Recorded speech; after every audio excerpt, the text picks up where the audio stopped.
Какой самый кинематографичный регион в нашей стране? Первый в списке лидеров – Саха-Якутия. За последние 10 лет северный регион сумел с нуля отстроить свою индустрию и всерьез потеснить голливудские картины в местном прокате. Другой периферийный район, где также любят кино и делают свои производственные успехи – наша Республика Башкортостан. Мы на 5-й строчке рейтинга из 85 субъектов Российской Федерации. С этой информацией начала свое выступление Гульфия Шарипова, представитель Уфимской киношколы Midpoint, прибывшая в наш город с открытым мастер-классом и презентацией деятельности молодежного центра при Союзе кинематографистов Башкортостана. В программу вошли 3 короткометражных фильма местного производства «Дикарь» режиссера Фарзаны Утарбаевой, «Пусть ветер унесет мои слова» Инура Аскарова и «Кредит» Вадима Валиуллина. Примечательно, что режиссеры первых 2 фильмов начинали делать свои профессиональные шаги в нашем городе. Статистика налицо. Сегодня молодые кинематографисты активно практикуют в столице и принимают участие в главных кинофестивалях страны. Организаторы киношного мастер-класса уверены, кино можно и нужно развивать в периферии. Тем более, что технические возможности 21 века позволяют снимать фильмы даже на камеру мобильного телефона. Я считаю, что кино, оно сделает нашу жизнь и лучше. Есть разные же формы кино. Есть развлекательное кино, которое позволяет нам как-то отойти от каких-то там суетных дел. Есть кино, которое заставляет задуматься и в какой-то мере даже влияет на наши какие-то выборы в жизни.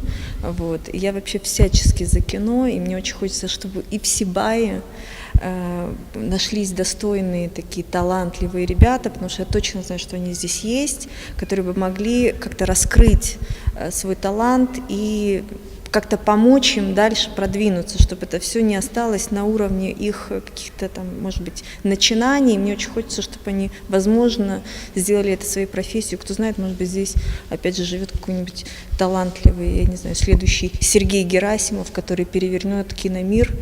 И если я к этому буду иметь отношение, я буду прям безумно рада.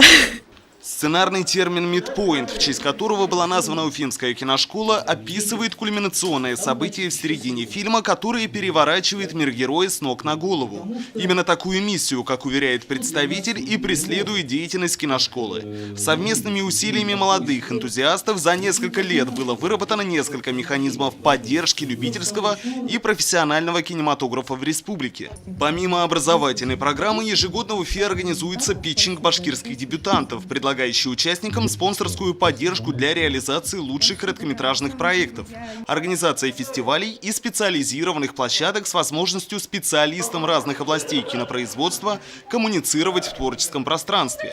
Организаторы прошедшего мероприятия призывают активнее включаться в процесс вне зависимости от возраста и основной занятости.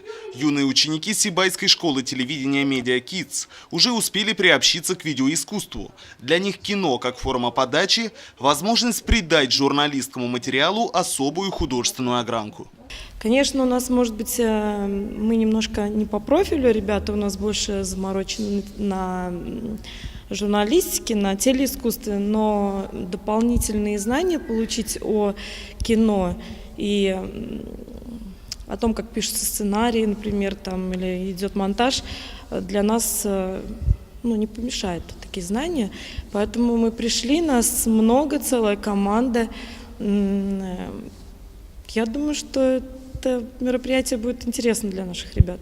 В планах организаторов продолжать свою деятельность в периферийных районах Башкортостана. Совместными усилиями Республиканского молодежного центра Союза кинематографистов и Сибайской студии телерадиовещания сибайцы уже в этом месяце смогут приобщиться к акции «День короткометражного кино» с бесплатным прокатом фильмов. А уже в начале следующего года рассматривается возможность дистанционного обучения сибайцев по курсу «Сценарий короткометражного фильма».